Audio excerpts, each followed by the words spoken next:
Hi, I'm Maria. Lately, my life has felt like a roller coaster ride.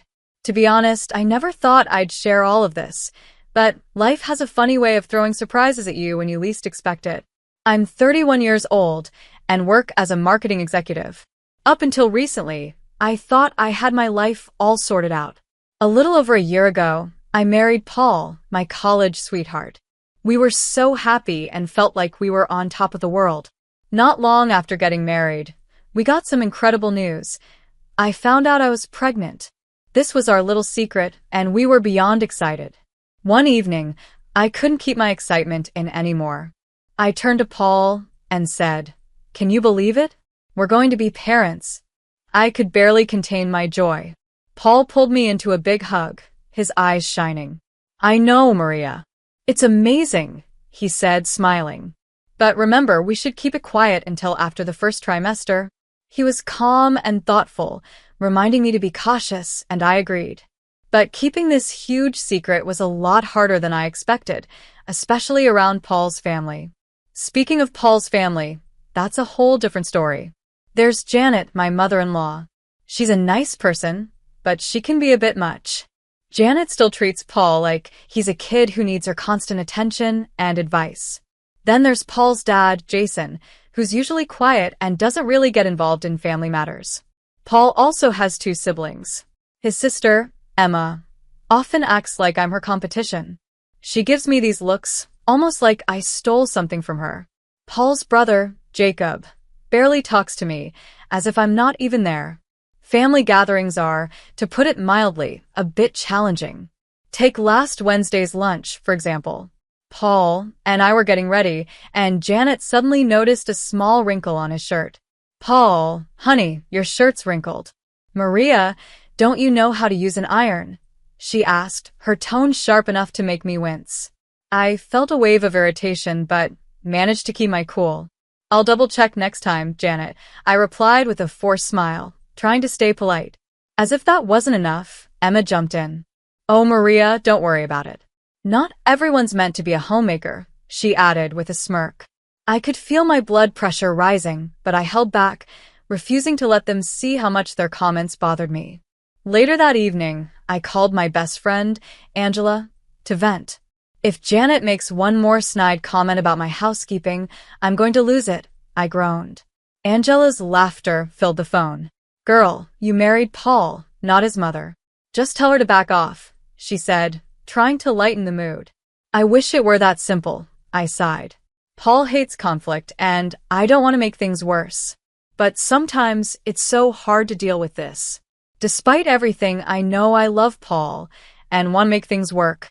But right now, I'm figuring out how to balance being a wife, future mom, and just myself, all while handling family dynamics that I never quite anticipated. I feel like I'm drowning under all the expectations everyone has for me." My friend Angela is always the voice of reason. She told me, "Maria, you need to stand up for yourself, especially now that you're having a baby." I knew she was right, of course, but the thought of speaking up made me feel sick, although, to be honest, it could have also been the morning sickness. As the weeks went by, it became harder and harder to keep the pregnancy a secret. One night, Paul and I were lying in bed, and he looked at me with a mix of excitement and nerves. "Maria, I think it's time. Let's tell them about the baby at the family dinner next week," he said, his eyes searching mine. I hesitated. Part of me wanted to keep our happy news just between us, safe from Janet's constant judgment and Emma's jealousy. But I knew that we couldn't hide it forever. "Okay," I said, trying to sound confident. "Let's do it." But even as I said it, I couldn't shake the feeling that this announcement would change everything. Little did I know how right I was and just how wrong things would turn out. The day of the family dinner finally arrived, and I was a nervous wreck. I spent hours cooking, hoping to impress Janet, though I knew that was probably a dream. Sure enough, as soon as we sat down, Janet had something to say. "Maria, dear, the roast is a bit dry. Did you forget to baste it?" she asked, her voice sugary but sharp. I forced a smile. "I'll keep that in mind for next time," I said, swallowing my frustration. Then, as if that wasn't enough, she added, And that dress, is it new? It looks a bit tight, don't you think? Her eyes drifted down to my waist, and I felt my face heat up. Just then, Paul cleared his throat. Actually, Mom, we have some news, he said. My heart pounded as he glanced at me for support. Maria and I were having a baby. There was a brief silence, and then everyone reacted at once. Jason, Paul's dad, actually smiled, which was rare, and Jacob mumbled a quick congratulations. Emma, on the other hand, looked like she'd swallowed something sour. But Janet's reaction was the one that took my breath away. Are you sure, Paul? How do you know she's not making it up? Janet said, her tone icy. I couldn't believe what I was hearing. Excuse me? I managed to say, my voice shaking. It's just convenient timing, isn't it? Janet continued. Right as Paul's career is taking off. Paul looked genuinely confused. What are you talking about, Mom? Emma jumped in eagerly. Remember when Maria was so adamant about birth control? Funny how that changed, she said with a smug look. I felt their accusations crush me, and I couldn't hold back anymore. That was over a year ago. I protested. We decided together that we were ready for a family, but the happy moment was gone. Paul looked uncertain, doubt creeping into his expression. Janet suddenly stood up, her chair scraping loudly. If you're really pregnant, prove it. Her words hung in the air, cutting through what was supposed to be a joyful announcement. I never imagined that sharing this news would turn into a test, a situation where I had to prove my happiness and my truth. I was left standing there, feeling more alone than ever. I repeated Janet's words, my voice trembling with shock and anger. You want me to prove I'm pregnant? You want me to take a test right here? Janet narrowed her eyes. Don't be crude, Maria. A proper blood test would be fine, she replied coldly. I turned to Paul, hoping he'd step in, defend me, and tell his mother to stop. But instead, he looked torn, glancing back and forth between Janet and me. After a long pause, he said softly, maybe it's not such a bad idea, Maria. Just to settle everyone's doubts. My heart dropped. How could he even consider this? How could he take their side instead of mine? This is crazy. I'm leaving, I said, feeling a mix of frustration and sadness. I turned to go, but before I could make it to the door, Janet stepped in front of me, blocking my way. If you walk out that door, we'll all know you're lying, she said, her voice sharp and accusing.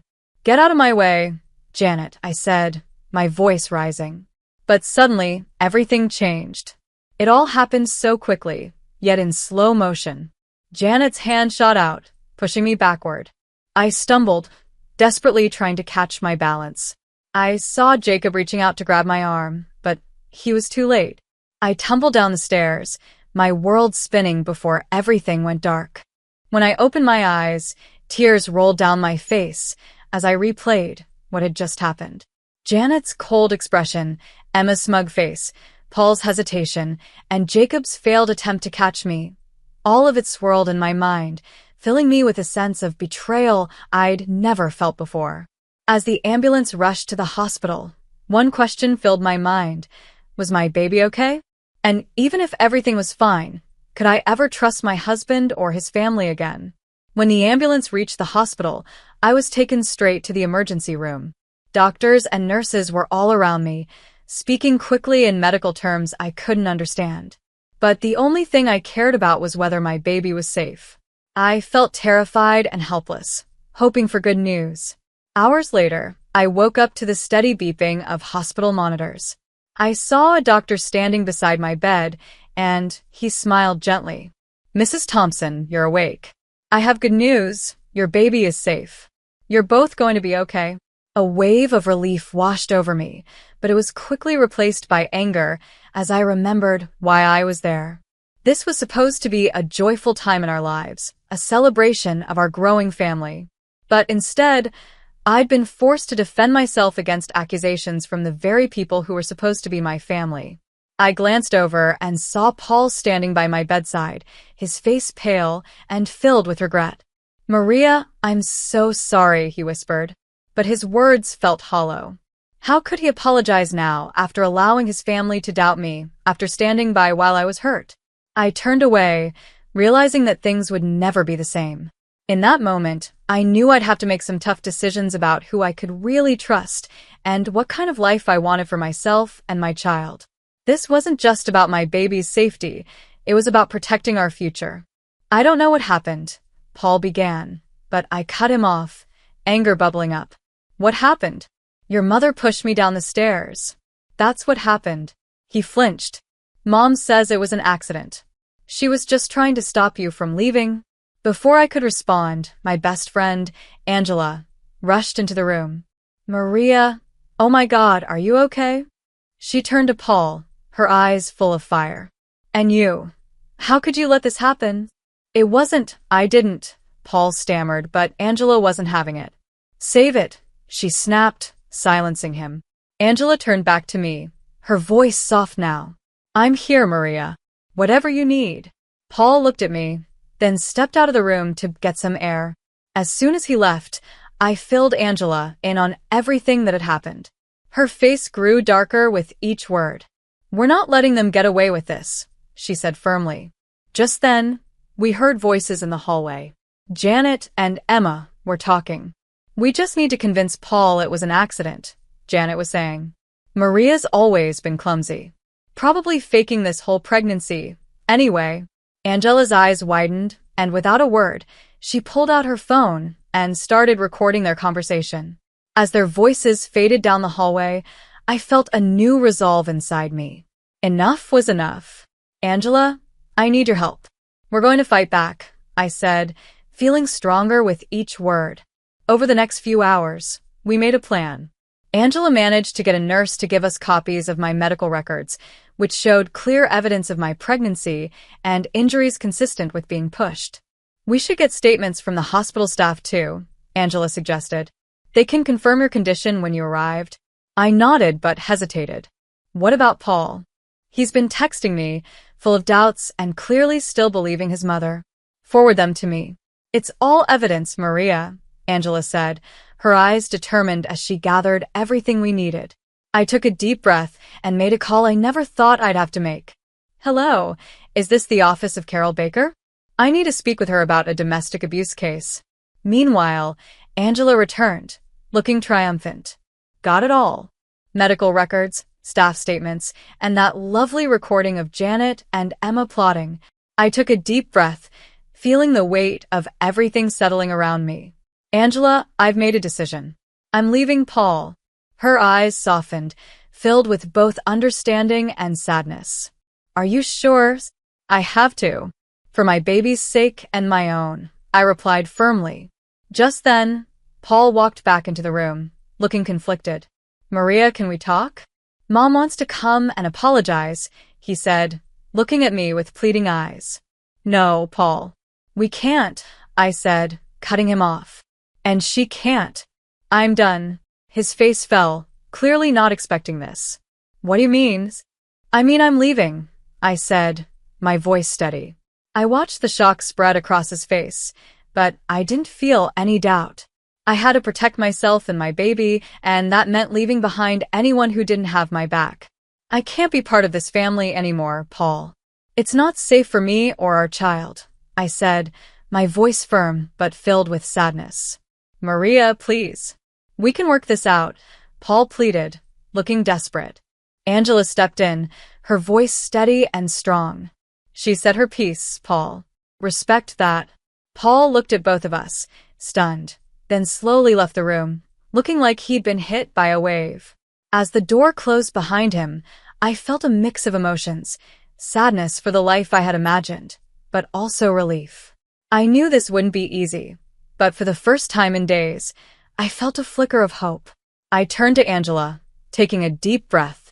What now? She gave me a determined smile. Now, we get you somewhere safe. Then, we make sure they face the consequences. Months went by and life changed. I was now 8 months pregnant, waddling around Angela's apartment with a belly that was impossible to hide.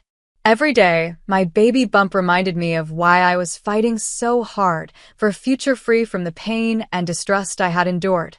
Ready for court today? Angela asked, handing me a glass of water. I took it, my hand a little shaky. As ready as I'll ever be, I said with a nervous smile. When we arrived at the courtroom, it was packed. Across the room, I saw Paul and his family. Janet sat there, looking as smug as ever, but I knew that wouldn't last. My lawyer, Carol, was sharp and prepared. She began presenting our case, piece by piece, my medical records, testimonies from hospital staff, and finally, the recorded audio of Janet and Emma planning to cover up their actions. Your Honor, we'd like to present audio evidence of the defendants discussing their attempts to hide their actions, Carol announced. As Janet and Emma's voices played for the court, I saw the color drain from their faces. Paul looked like he'd been slapped, his expression filled with shock and horror. Then, the judge turned to Janet. Mrs. Thompson, you pushed your daughter-in-law down a flight of stairs, endangering her life and the life of her unborn child. How do you plead? Janet stammered, her usual composure cracking. It was an accident. I never meant. Save it for your lawyer, Mrs. Thompson.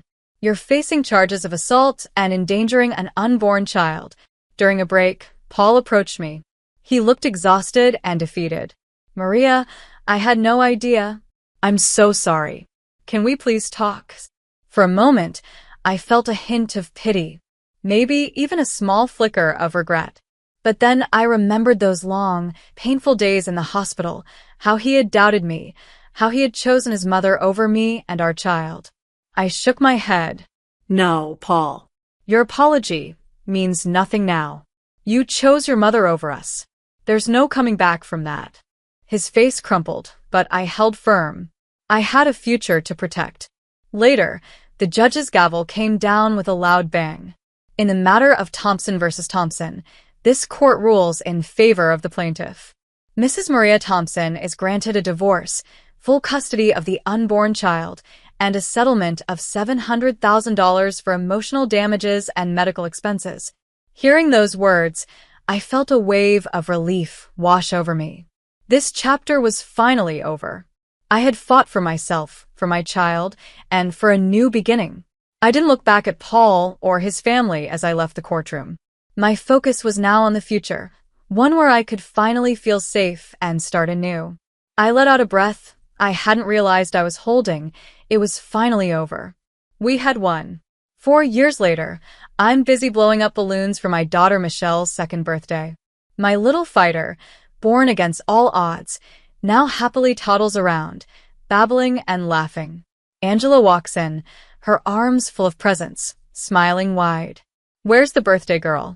Auntie Angela's got goodies, she says with a big grin. I watch Michelle squeal with joy, her eyes lighting up, and I can't help but feel a deep sense of gratitude for how far we've come. So much has changed in my life. I'm running my own marketing business now, using my experiences to help others who have been through hard times tell their own stories. My goal is to give people a voice, to turn pain into purpose. Janet is no longer in our lives. She's serving her sentence. Turns out pushing a pregnant woman down the stairs is something the justice system takes very seriously. I don't think about her much anymore. She's part of the past, a chapter I've left behind. More friends start arriving, filling my home with warmth and laughter. These are my people now, the family I've chosen. Together we laugh, eat, and celebrate Michelle's special day.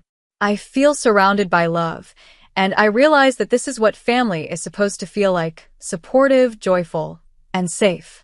As the party winds down, I carry a sleepy Michelle to her bed and tuck her in, whispering softly, "Happy birthday, my brave girl. The world is yours, and it's mine too." I kiss her on the forehead, feeling a peace I haven't felt in a long time. This life, this new beginning, is one that I fought hard for. It's a life that is safe and happy, one I'm determined to protect. Whatever challenges come next, I know Michelle, and I can handle them together. After everything we've been through, I have no doubt we're ready. Reflecting on my journey, I'm left with one question. If you were in my shoes, would you have given Paul a second chance? Was I too harsh in rejecting his apology? Or was it the right choice to protect myself and my daughter from possible future harm? There's no easy answer, and everyone's story is different. But I'd love to know what you'd have done in my situation. If you're facing a tough decision or know someone who is, sharing your perspective might help. Please leave your thoughts in the comments below. Your experiences and opinions could really make a difference for someone going through something similar. If this story resonated with you, please give this video a like. It helps more people find these stories and learn from the experiences shared here. And if you want to hear more stories like this, don't forget to subscribe. Your support means everything as we continue to share these important journeys. Thank you for being here, for listening, and for helping build a community where we can all learn, heal, and grow together.